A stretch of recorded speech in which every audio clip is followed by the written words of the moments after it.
तेरी मेरी कहानियाँ से सभी अपडेट पाने के लिए बेल आइकन दबाएं। आज की कहानी है तुम्हारी ज़रूरत और मेरी ज़रूरतों का क्या। आरोही काफ़ी समय से छोटी छोटी बचत कर रही थी। कुछ दिनों बाद उसके मम्मी पापा की शादी की 50वीं सालगिरह आ रही है। उसने दोनों के लिए प्यारा सा सरप्राइज़ प्लान किया है। उसने भैया से भी आग्रह किया है कि इस खास अवसर पर परिवार सहित ज़रूर आएं। मम्मी पापा को अच्छा लगेगा। उसकी माँ और भाभी में कम ही बनती है, इसीलिए भैया मम्मी पापा के साथ नहीं रहते। आरोही नहीं जानती कि गलती किसकी है और ना ही वह इस पचड़े में फंसना चाहती है कि कौन सही। वह तो केवल छोटी छोटी खुशियों को जीना जानती है और परिवार के बिना कोई भी खुशी अधूरी है। इसीलिए चाहती है इस दिन उसका पूरा परिवार साथ हो। उसने पापा के कुछ खास मित्रों को भी बुलाने की सोची है। आज ऑफिस से लौटने के बाद उसने सारे ज़रूरी सामान की सूची तैयार की और अपना बैंक अकाउंट चेक करने लगी। पर यह क्या, उसके अकाउंट में तो बिल्कुल भी पैसे नहीं हैं। 2 दिन पहले ही जतिन ने उसके अकाउंट से 2 लाख रुपए निकाले हैं। वह गुस्से से लाल हो गई। जतिन जानता है कि मैं कब से मम्मी पापा की एनिवर्सरी का सरप्राइज प्लान कर रही हूँ और अपनी ज़रूरतों को सीमित रखकर मैंने पैसे जमा किए हैं और उसने मुझसे बिना पूछे मेरे अकाउंट से पैसे निकाले और यहाँ तक कि 2 दिन हो गए, मुझे अभी तक बताया भी नहीं। उसे ऐसी क्या ज़रूरत आन पड़ी थी जो उसने ऐसा किया। उसके खुद के अकाउंट में भी तो पैसे हैं, उन्हें भी इस्तेमाल कर सकता था। वह चिल्लाती हुई जतिन के पास पहुंची। जतिन, तुमने मेरे खाते से 2 लाख रुपए निकाले हैं? जतिन शांत भाव से बोला। हाँ। आरोही बोली, पर क्यों? तुम तो जानते हो यह पैसे मैंने मम्मी पापा की एनिवर्सरी के लिए बचा रखे थे। तुमने वह पैसे कहाँ खर्च किए? जतिन बोला, पापा का फ़ोन आया था। नीरज नई गाड़ी के लिए जिद कर रहा था तो उन्होंने मुझसे पैसे मांगे। मेरे पास इतने पैसे थे नहीं तो तुम्हारे अकाउंट से निकाल कर दे दिए।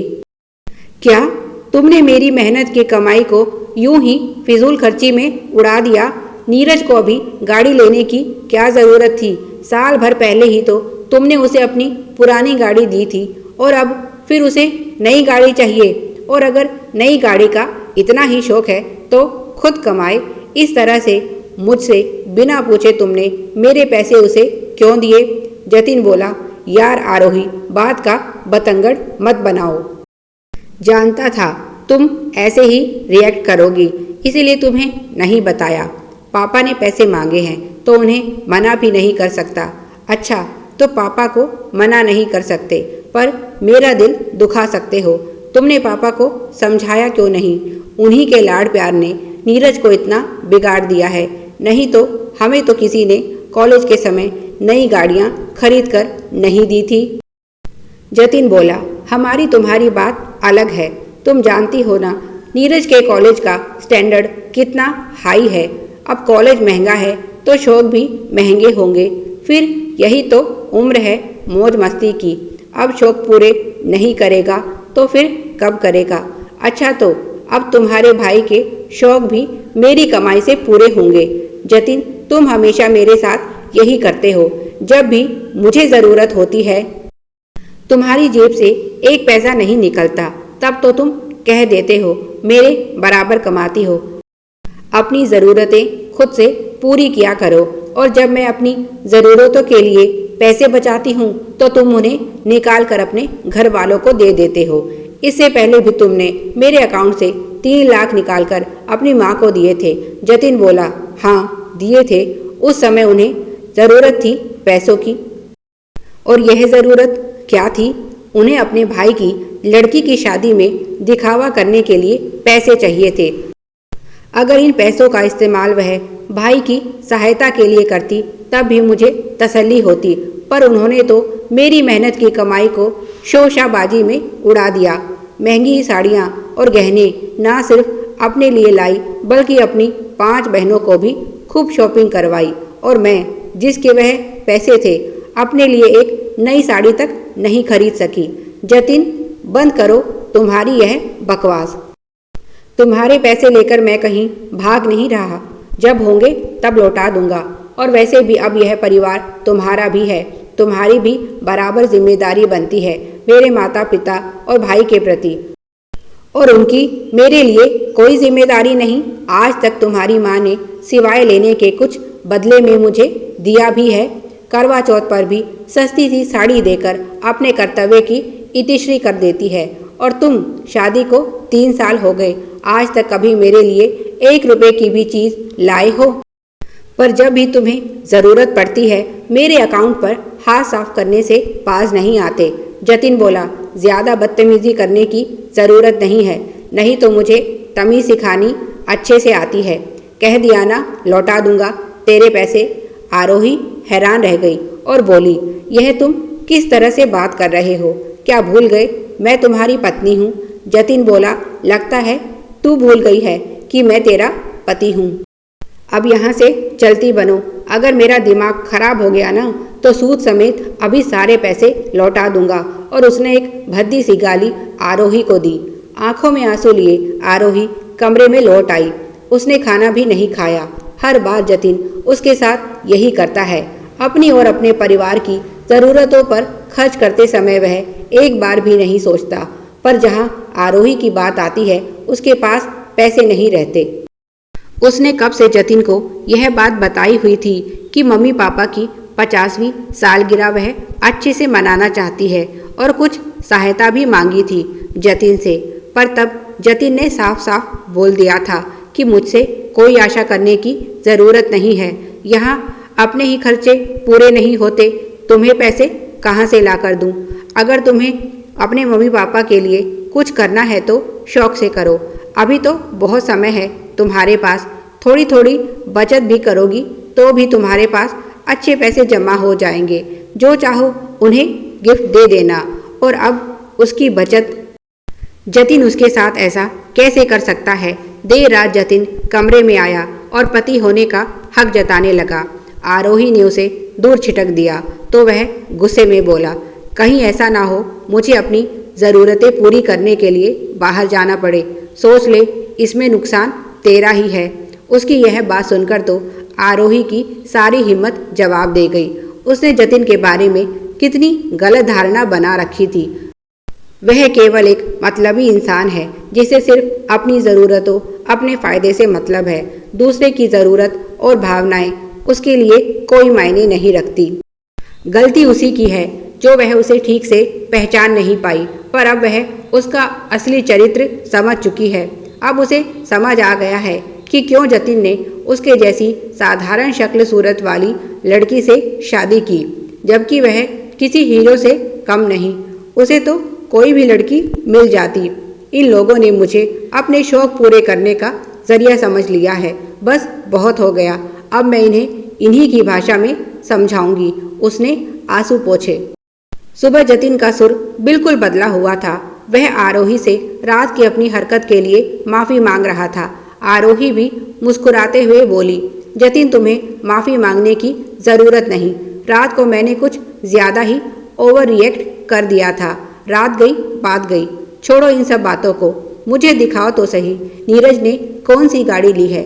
जतिन को भी लगा आरोही सब कुछ भूल गई है तो उसे भी बात को यहीं छोड़ देना चाहिए।